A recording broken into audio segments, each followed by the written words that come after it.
Bonjour les amis, aujourd'hui je vais vous faire le test du Wiko YouFil. Le Wiko YouFil il a un gros avantage, c'est qu'il est vraiment pas cher, on le trouve à moins de 100 € sur internet neuf. Donc je voulais vous faire un petit test de ce téléphone. Alors un test très rapide, on va montrer premièrement l'interface, on voit que le dialer c'est le dialer Android 6 de base.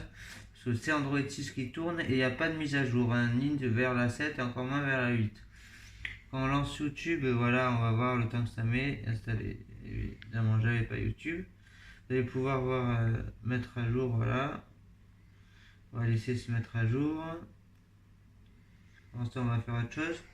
Il y a quelques fonctionnalités comme nettoyage en un clic qui se vide la RAM, qui sont assez sympas parce que c'est un modèle qui n'a pas énormément de RAM. Je crois qu'il en a 3 Go ou 2 Go. Je vais aller voir ça tout de suite. Emploi du téléphone.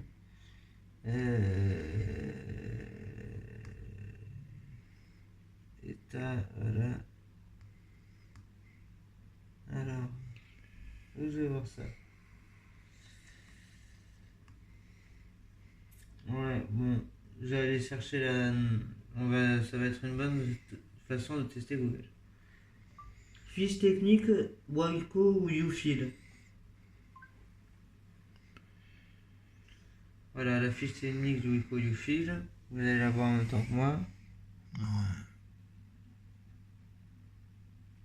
On voit que les pages mettent un certain temps à se charger et ça c'est dû au portable parce que là il est connecté en Wi-Fi à mon propre téléphone qui est en 4G et la 4G marche très bien et on voit qu'il met un peu de temps à se charger.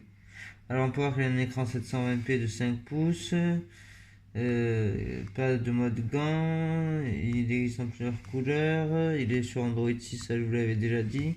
Il a 16 Go de stockage et peut l'étendre on peut mettre une carte jusqu'à 64 Go. Il n'est pas OTG, ça veut dire qu'on va pas pouvoir brancher de clé USB dessus ou d'autres périphériques. Il a 3 Go de RAM, un processeur Cortex A53 à 1,3 GHz et une puce Mali T720. Donc voilà, c'est pas un super phone, c'est un portable vraiment d'entrée de gamme. Mais je vais vous remontrer avec YouTube si elle s'est mise à jour. Elle s'est mise à jour. Voilà, les applications se lancent relativement rapidement. Hop, on enlève ça. Voilà, on va essayer de voir un peu la qualité de l'écran. Je vais mettre la vidéo en plein écran. En faisant bien attention qu'elle soit dans sa qualité maximale, mais pas du tout. 720p, c'est la qualité maximale qu'on peut avoir. Faut attendre un petit peu avant que ça se mette en 720p.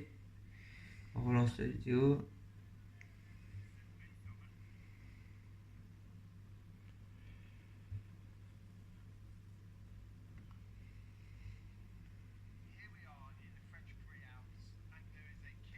Voilà, on voit que la qualité de l'écran est tout à fait correcte. Ce qui est très intéressant sur le Lufil, c'est que c'est un portable Android de gamme qui a un capteur d'empreinte digitale. Bon, pour vous montrer comment ça marche, je vais le paramétrer devant vous. Empreinte digitale, ici, on ajoute une empreinte très simplement. D'abord, on continue en ajoutant un code. Bon, moi évidemment, je vais mettre 4 x 0 parce que je ne vais pas vous donner mon code. On confirme une deuxième fois. Et à partir de là, on peut mettre une empreinte digitale. Donc il suffit, voilà, suivant, de glisser son pouce un peu de partout. La détection est assez rapide, hein, vous voyez, ça prend quelques secondes de scanner son empreinte. L'empreinte est scannée, ok, on met annuler. Alors, apps, file and lock, 1, 2, 3, 4. Donc, voilà, on active là l'empreinte digitale pour App File and Lock, c'est-à-dire les deux applications qui vont permettre de verrouiller File Lock, ça verrouille des fichiers. D'ailleurs, s'il me met le code ou l'empreinte, vous voyez, c'est assez rapide. Ou alors App Lock qui permet de lui verrouiller des applications. Je mets mon empreinte pareil. Par exemple, Facebook, je vais le verrouiller, je vais sortir de là.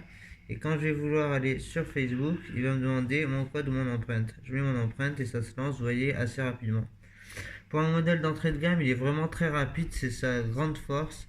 Il n'a que 16 Go de stockage et vous allez donc être réduit au niveau application.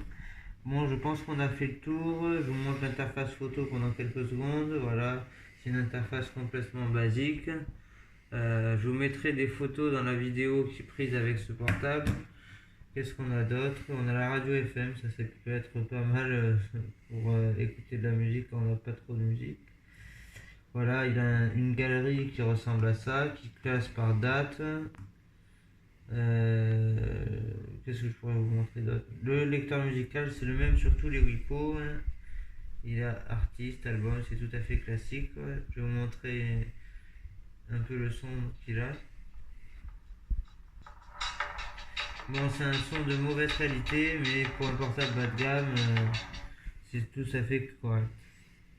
Voilà, je vous ai à peu près tout monté. Oui, une dernière chose, nettoyage en actif, on a aussi 360 Security qui permet de gérer voilà, son portable avec un booster, un mode pour gérer la batterie, un mode d'antivirus. Et on a une autre application qui s'appelle 360 Clone qui permet de cloner justement un mobile depuis un autre mobile. Comme ça, vous récupérez toutes vos données depuis votre ancien téléphone. Voilà pour le tour des applications propriétaires Wiko et ben, on va se laisser sur ça. Je vous dis une bonne soirée et n'hésitez pas à vous abonner, surtout qu'en ce moment j'ai un jeu concours. Voilà, merci, au revoir.